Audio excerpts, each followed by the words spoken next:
কি ঠান্ডা! একটা শীতের কাপড়ের খুব দরকার ছিল, কিন্তু খাবার কেনারই পয়সা নেই, সেখানে আবার শীতের কাপড়।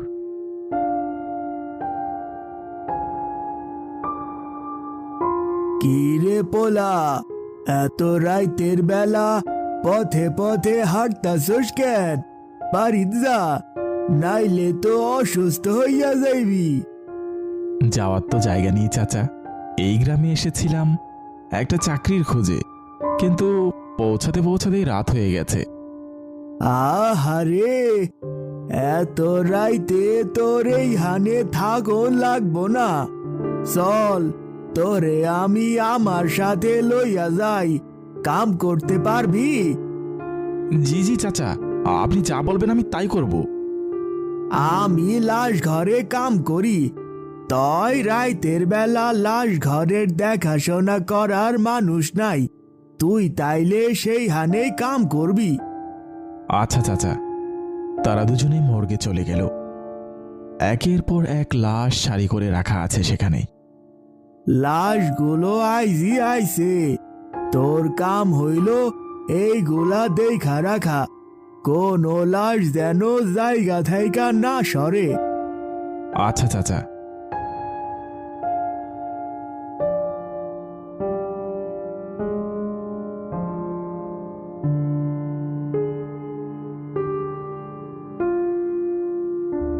রাজু রাতের খাবার খাচ্ছিল, এমন সময় কিছু একটা পড়ার শব্দ পেল।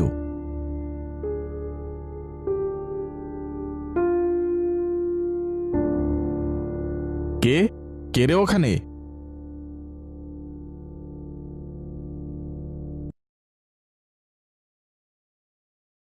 রাজু সেখানে যেতেই দেখতে পেল জানালাটি খোলা, পাশে একটা কাগজ পড়ে আছে।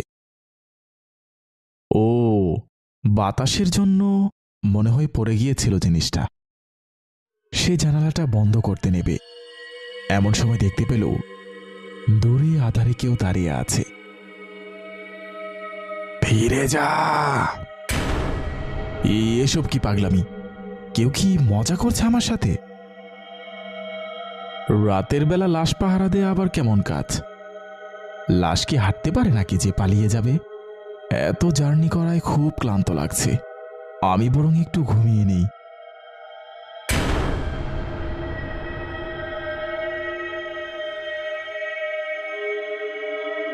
রাইতে কোনো সমস্যা হয় নাই তো? না না চাচা, কোনো অসুবিধা হয় নাই। আইসা, তাইলে তুই এখন যা, পাশের হোটেল থাইকা খাবার খাইয়ায়, আমি এই হানে দেখতাছি। রাজু খাবারের দোকানে চলে গেল। এক প্লেট ভাত দিন তো। আনতাসি। আমি টুম্পা, আপনি কি নতুন আইছেন? জি, ওই যে লাশ ঘরটা আছে না, আমি ওখানে কাজ নিছি, এখন থেকে এখানেই থাকবো। ডর করে না লাশের লগে থাকতে? গরিবের আবার ভয়, খোদার জ্বালাই আমাদের সবচেয়ে বড় ভয়। খাইছস? জি চাচা। চল, লাশ গুলারে অ্যাম্বুলেন্সে উঠাইতে হইব। রাজু কাজে লেগে পড়ল।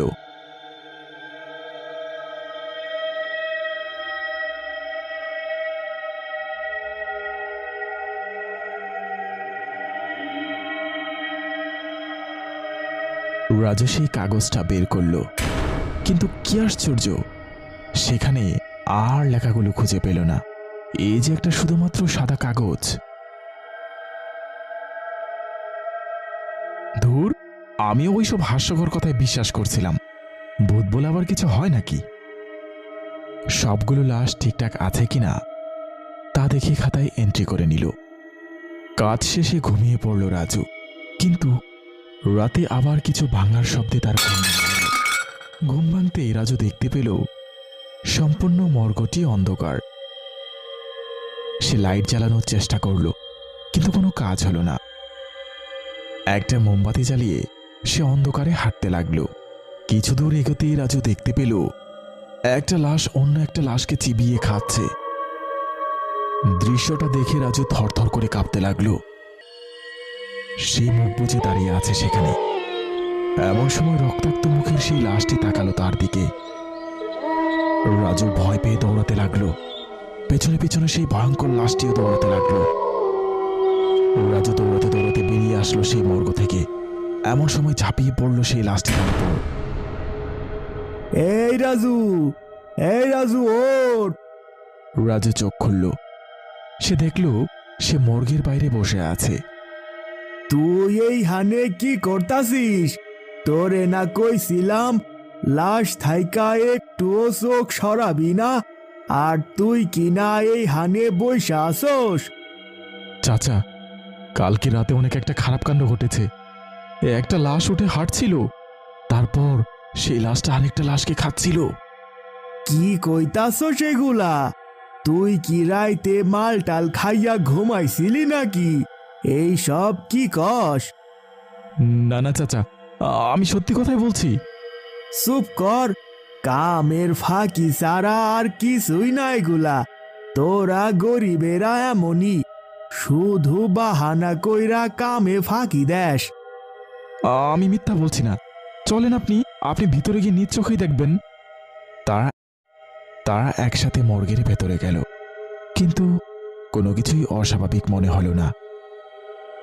আরে এখানেই তো রক্ত পড়েছিল, আর 55 নম্বর লাশটা, ওই 55 নম্বর লাশটাই তো আমাকে তাড়া করেছিল। আর গল্প বানাইস না, ভালো কইরা দেখ, একটা লাশ পাওয়া যাইতাছে না। তুই সত্যি কইরা ক, ওই লাশ কই গেছে? বিশ্বাস করেন চাচা, আমি ওই লাশটা কোথাও নেই নাই।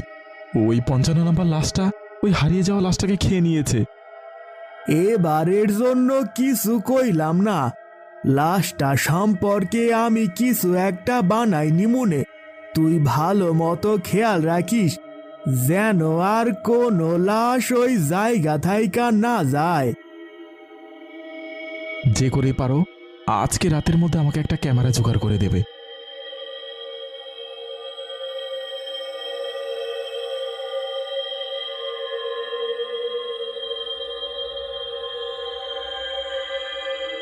না, আমি আজ ঘুমাবো না।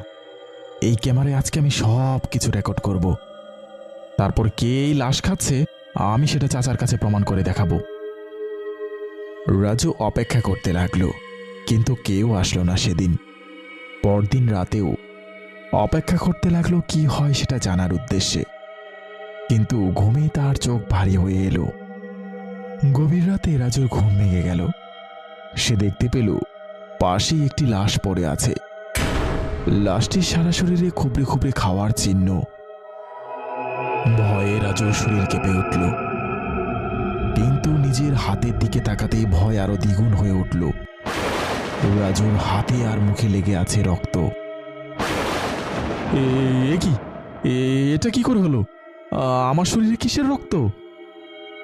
রাজু দ্রুত ক্যামেরাটিকে নামিয়ে ভিডিওটি দেখতে শুরু করলো। যা দেখল তাতে তার হুঁশ উড়ে গেল। টুম্পা, ও টুম্পা! আরে রাজু ভাই, এত রাতে আপনি এখানে কি করতেছেন? আমার সাহায্য প্রয়োজন। তুমি ঠিকই বলেছিলে, ওই ঘরে অবশ্যই কিছু আছে। কেন, কি হয়েছে?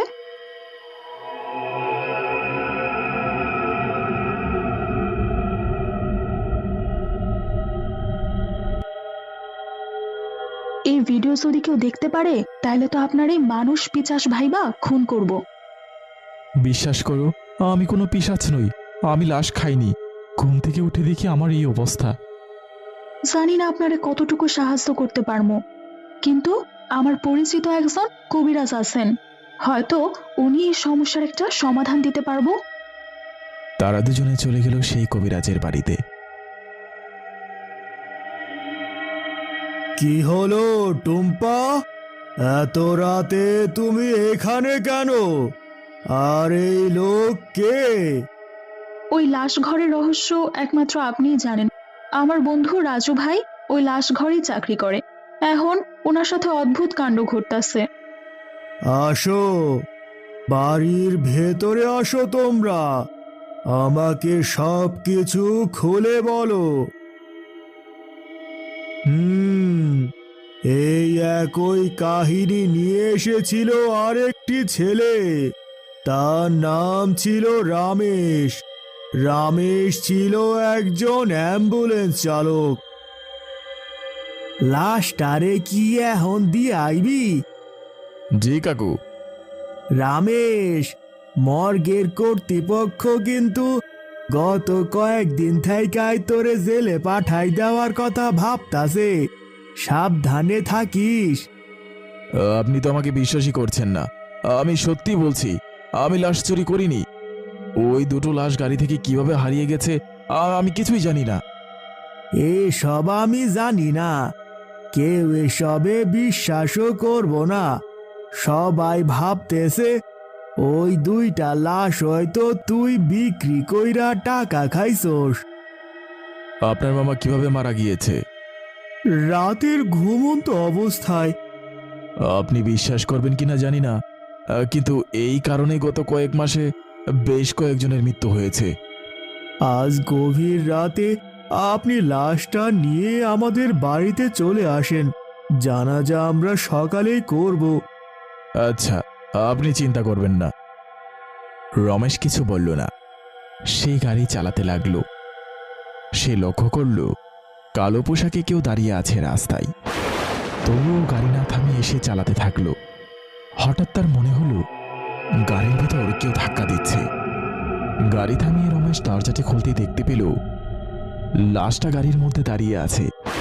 এটা দেখে রমেশ ভয়ে দৌড়াতে শুরু করলো, কিন্তু একটা লম্বা হাত বেরিয়ে রমেশকে টেনে সেই গাড়ির মধ্যে ঢুকালো।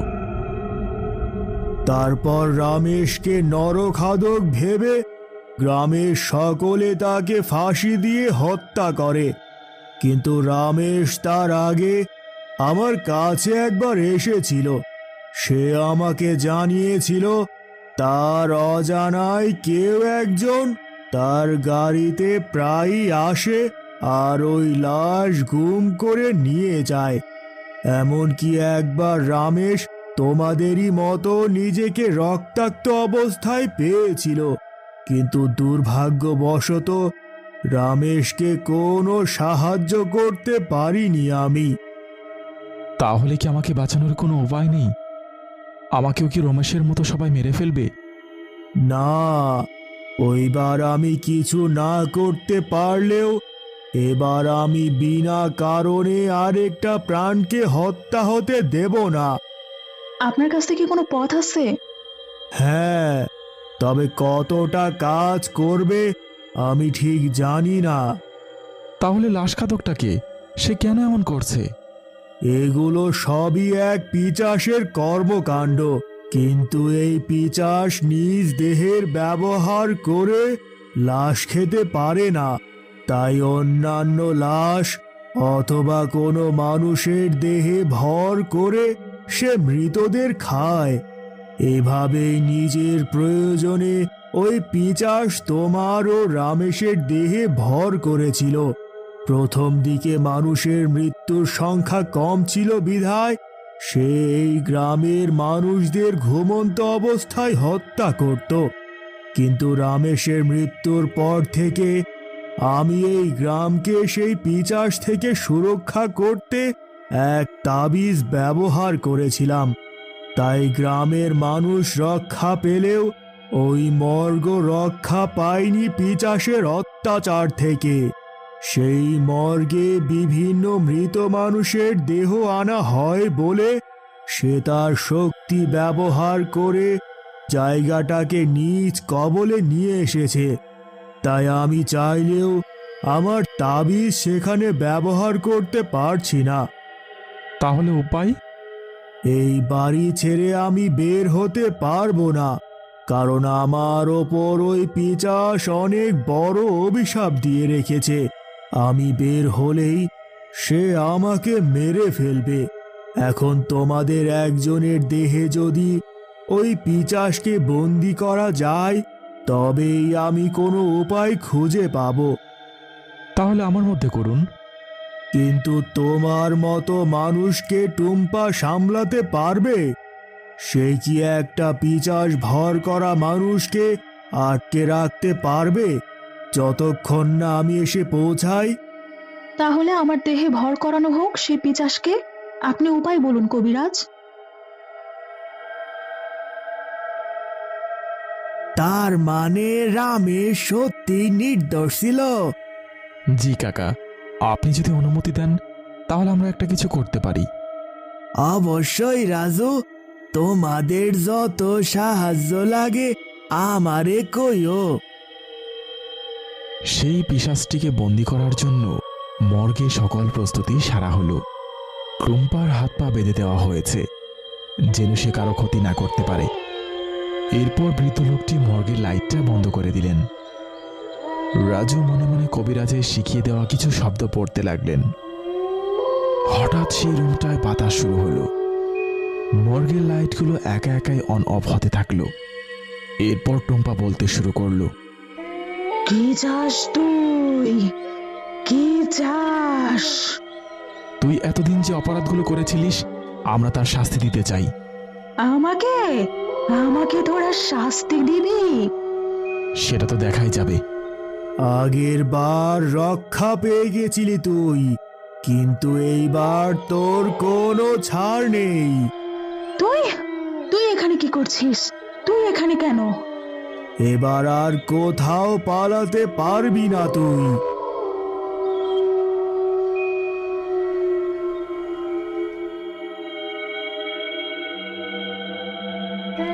কোথায় ওই পিশাচ কোথায়? আর কোনো চিন্তার কারণ নেই রাজু। গত কয়েক বছর আমি যেই মন্ত্র তৈরি করেছি পরিশেষে সেটি কাজে এসেছে। অবশেষে আমি বন্দি করতে পেরেছি ওই নরখাদক পিশাচকে। কি হয়েছে?